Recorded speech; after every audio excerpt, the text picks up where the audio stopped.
Shalom, selamat pagi Bapak Ibu Saudara yang dikasihi Tuhan. Bertemu kembali dengan saya Dian Purworini dalam program Gemar Jumat 3 September 2021. Bapak Ibu Saudara sekalian, pembacaan pagi hari ini terambil dari Keluaran pasal 16 dan 17. Judul renungan pagi ini, tidak melupakan kebaikan Tuhan. Bapak Ibu Saudara yang dikasihi Tuhan, Jemaat GSJA Peniel Surabaya dan GSJA Cabang Anugerah Kemendung, kalau kita bertanya kepada setiap orang, apa yang menjadi kebutuhan pokok setiap manusia, pasti mereka akan menjawab, pangan, sandang, dan papan atau makanan, pakaian, dan tempat tinggal. Dalam pembacaan Gemar pagi ini yang saya ambil dari Keluaran pasal 16 dan pasal 17, di dalamnya jelas menceritakan bagaimana bangsa Israel terfokus dan hanya memikirkan kebutuhan jasmani saja, yaitu makan dan minum. Kalau kita baca pada pasal-pasal sebelumnya dalam kitab Keluaran ini, bagaimana Tuhan menolong bangsa Israel keluar dari perbudakan di Mesir dengan kuasa Tuhan, dengan tangan yang kuat, dan dengan tanda-tanda yang ajaib. Tetapi itu hilang dan dilupakan begitu saja pada saat mereka diperhadapkan dengan kebutuhan jasmani, yaitu makanan dan minuman. Bapak Ibu Saudara yang dikasihi Tuhan, mari kita sama-sama membuka Alkitab dan membaca dari pembacaan kita Keluaran pasal 16 ayat 1 sampai 7, ayat 10 sampai 16, dan Keluaran 17 ayat 1 sampai 7. Karena pembacaan ini sangat panjang, mari dengan cepat saya akan bacakan. Dengan judul Mana Sabat, pasal 16. Setelah mereka berangkat dari Elim, tibalah segenap jemaah Israel di padang gurun Sin yang terletak di Elim dan Gunung Sinai pada hari yang ke-15 bulan yang kedua sejak mereka keluar dari tanah Mesir. Di padang gurun itu bersungut-sungutlah segenap jemaah Israel kepada Musa dan Harun dan berkata kepada mereka, kalau kami mati tadinya di tanah Mesir oleh tangan Tuhan, ketika kami duduk menghadapi kuali berisi daging dan makan roti sampai kenyang. Sebab kamu membawa kami keluar ke padang gurun ini untuk membunuh seluruh jemaah ini dengan kelaparan. Lalu berfirmanlah Tuhan kepada Musa, sesungguhnya aku akan menurunkan dari langit hujan roti bagimu, maka bangsa itu akan keluar dan memungut tiap-tiap hari sebanyak yang perlu untuk sehari, supaya mereka kucoba apakah mereka hidup menurut hukumku atau tidak. Dan pada hari yang ke-6, apabila mereka memasak yang dibawa mereka pulang, maka yang dibawa itu akan terdapat 2 kali lipat banyaknya dari apa yang dipungut mereka sehari-hari. Sesudah itu berkatalah Musa dan Harun kepada seluruh orang Israel, petang ini kamu akan mengetahui bahwa Tuhanlah yang telah membawa kamu keluar dari tanah Mesir. Ayat 10 sampai 16. Dan sedang Harun berbicara kepada segenap jemaah Israel, mereka memalingkan mukanya ke arah padang gurun. Maka tampaklah kemuliaan Tuhan dalam awan. Lalu berfirmanlah Tuhan kepada Musa, aku telah mendengar sungut-sungut orang Israel. Katakanlah kepada mereka, pada waktu senja kamu akan makan daging, dan pada waktu pagi kamu akan kenyang makan roti. Maka kamu akan mengetahui bahwa akulah Tuhan Allahmu. Pada waktu petang datanglah berduyun-duyun burung puyuh yang menutupi perkemahan itu. Dan pada waktu pagi terletaklah embun sekeliling perkemahan itu. Ketika embun itu telah menguap, tampaklah pada permukaan padang gurun sesuatu yang halus, sesuatu yang seperti sisik, halus seperti embun beku di bumi. Ketika orang Israel melihatnya, berkatalah mereka seorang kepada yang lain, "Apakah ini?" Sebab mereka tidak tahu apa itu. Tetapi Musa berkata kepada mereka, "Inilah roti yang diberikan Tuhan kepadamu menjadi makananmu. Beginilah perintah Tuhan, pungutlah itu tiap-tiap orang menurut keperluannya. Masing-masing kamu boleh mengambil untuk seisi kemahnya segomer seorang menurut jumlah jiwa." Pasal 17 ayat 1 sampai 7 dengan judul perikop di Masa dan di Meriba. Kemudian berangkatlah segenap jemaah Israel dari padang gurun Sin, berjalan dari tempat persinggahan ke tempat persinggahan sesuai dengan titah Tuhan. Lalu berkemahlah mereka di Rafidim. Tetapi di sana tidak ada air untuk diminum bangsa itu. Jadi mulailah mereka itu bertengkar dengan Musa, kata mereka, "Berikanlah air kepada kami, supaya kami dapat minum." Tetapi Musa berkata kepada mereka, "Mengapakah kamu bertengkar dengan aku? Mengapakah kamu mencobai Tuhan?" Hauslah bangsa itu akan air di sana. Bersungut-sungutlah bangsa itu kepada Musa dan berkata, "Mengapa pula engkau memimpin kami keluar dari Mesir untuk membunuh kami, anak-anak kami dan ternak kami dengan kehausan?" Lalu berseru-serulah Musa kepada Tuhan, katanya, "Apakah yang akan kulakukan kepada bangsa ini? Sebentar lagi mereka akan melempari aku dengan batu." Berfirmanlah Tuhan kepada Musa, "Berjalanlah di depan bangsa itu dan bawalah beserta engkau beberapa orang dari antara para tua-tua Israel. Bawalah juga di tanganmu tongkatmu yang kau pakai memukul sungai Nil dan pergilah. Maka aku akan berdiri di sana di depanmu di atas gunung batu di Horeb. Haruslah kau pukul gunung batu itu dan dari dalamnya akan keluar air sehingga bangsa itu dapat minum." Demikianlah diperbuat Musa di depan mata tua-tua Israel. Dinamailah tempat itu Masa dan Meriba, oleh karena orang Israel telah bertengkar dan oleh karena mereka telah mencobai Tuhan dengan mengatakan, "Adakah Tuhan di tengah-tengah kita atau tidak?" Bapak Ibu Saudara yang dikasihi Tuhan, dalam pembacaan kita tadi jelas bahwa bangsa Israel tidak ada roti untuk dimakan dan air untuk diminum.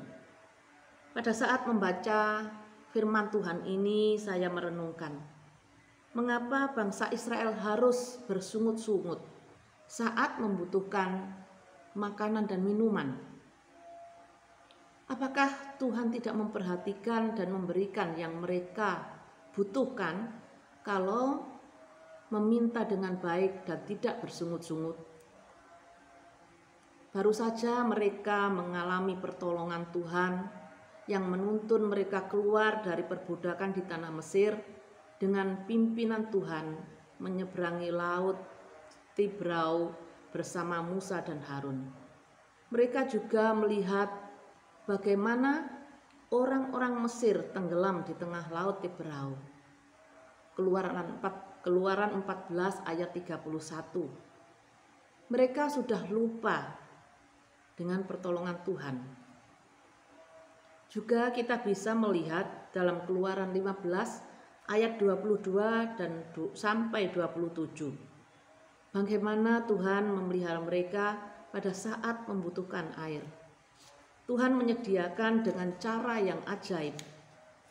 Dan air yang pahit itu menjadi manis karena Tuhan menyuruh Musa melemparkan sepotong kayu dan air yang pahit itu menjadi manis. Juga pada saat mereka berkemah di Elim, ada 12 mata air dan 70 pohon kurma yang dipakai Tuhan untuk memberkati mereka. Bapak Ibu Saudara yang dikasihi Tuhan, mengapa bangsa Israel selalu bersungut-sungut pada saat mereka diperhadapkan dengan kebutuhan jasmani, yaitu makanan dan minuman?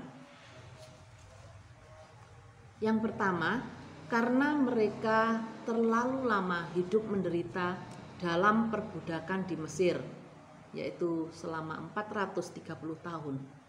Yang kedua, tidak mau melupakan kehidupan yang lama. Kita lihat pembacaan kita pasal 16 ayat 3. Dan berkata kepada mereka, kalau kami mati tadinya di tanah Mesir oleh tangan Tuhan ketika kami duduk menghadapi kuali berisi daging dan makan roti sampai kenyang. Sebab kamu membawa kami keluar di padang gurun ini untuk membunuh seluruh jemaah ini dengan kelaparan. Pasal 17 ayat yang ketiga, hauslah bangsa itu akan air di sana. Bersungut-sungutlah bangsa itu kepada Musa dan berkata, mengapa pula engkau memimpin kami keluar dari Mesir untuk membunuh kami, anak-anak kami, dan ternak kami dengan kehausan? Yang ketiga, yaitu bangsa Israel mencobai Tuhan dengan mengatakan, adakah Tuhan di tengah-tengah kita atau tidak? Pasal 17 ayat 7.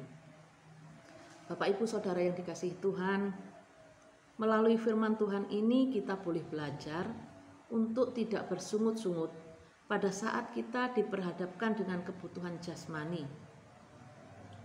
Ada beberapa hal yang harus kita perhatikan dan kita lakukan.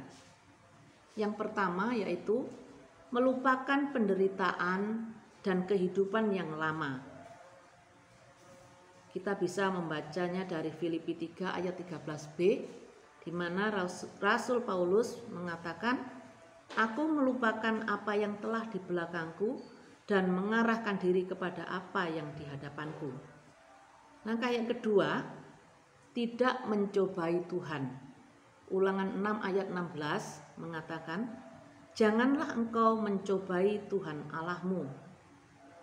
Dan langkah yang ketiga, kalau kita membutuhkan sesuatu, apapun itu, kita minta pada Tuhan dalam doa.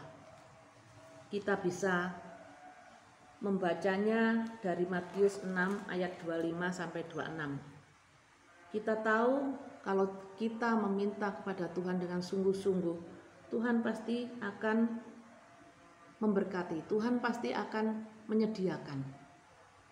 Karena Tuhan adalah Tuhan yang penuh kasih. Dan kita bisa membandingkannya di dalam Matius pasal 6 ayat 25 dan 26. Demikian firman Tuhan.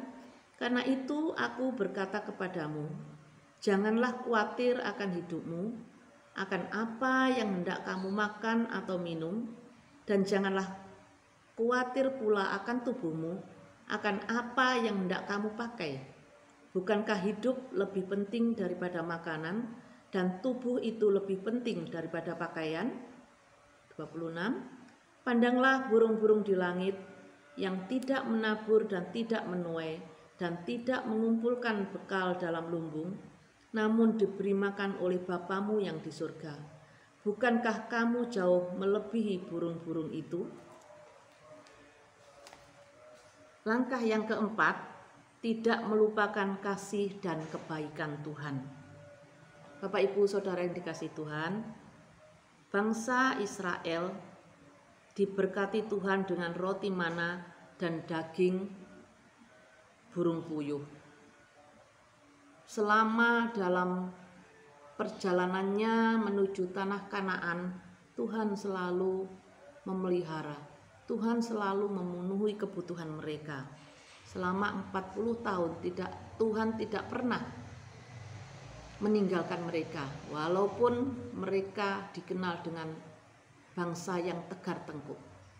Tetapi kasih Tuhan selalu menyertai mereka. Penyertaan Tuhan sungguh luar biasa bagi bangsa Israel.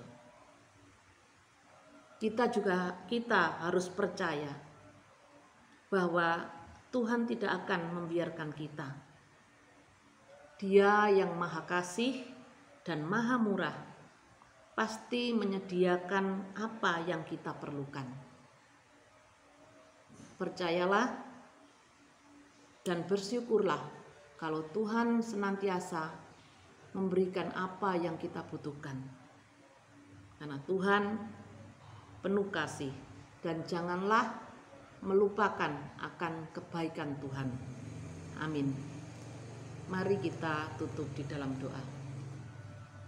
Bapa di dalam Tuhan Yesus Kristus, Bapa yang penuh kasih, Bapa yang maha murah, yang selalu menyediakan dan memberikan apa yang kami butuhkan setiap hari sebagai orang yang percaya kepadamu.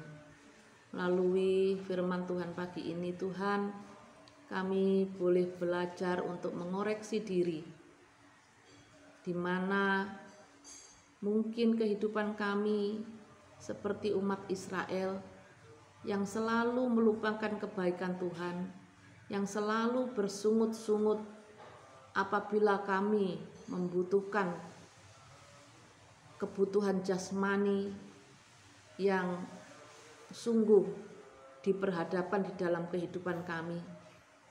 Tapi Tuhan, melalui firman-Mu pagi hari ini kami boleh belajar untuk tidak bersungut-sungut, untuk kami selalu berdoa dan memohon akan kasih Tuhan untuk senantiasa memberkati kami. Karena kami tahu bahwa Tuhan tidak pernah membiarkan anak-anak-Nya dalam kekurangan. Terima kasih Bapa di surga, dan kami menyerahkan semua kegiatan dan aktivitas kami sepanjang hari ini. Seluruh anak-anak-Mu yang mendengar program Gemar ini, kiranya Tuhan memberkati. Beri kami senantiasa hidup selalu mengingat akan kebaikan Tuhan, karena kami tahu Tuhan adalah segala-galanya bagi kehidupan kami. Terima kasih Bapa di surga.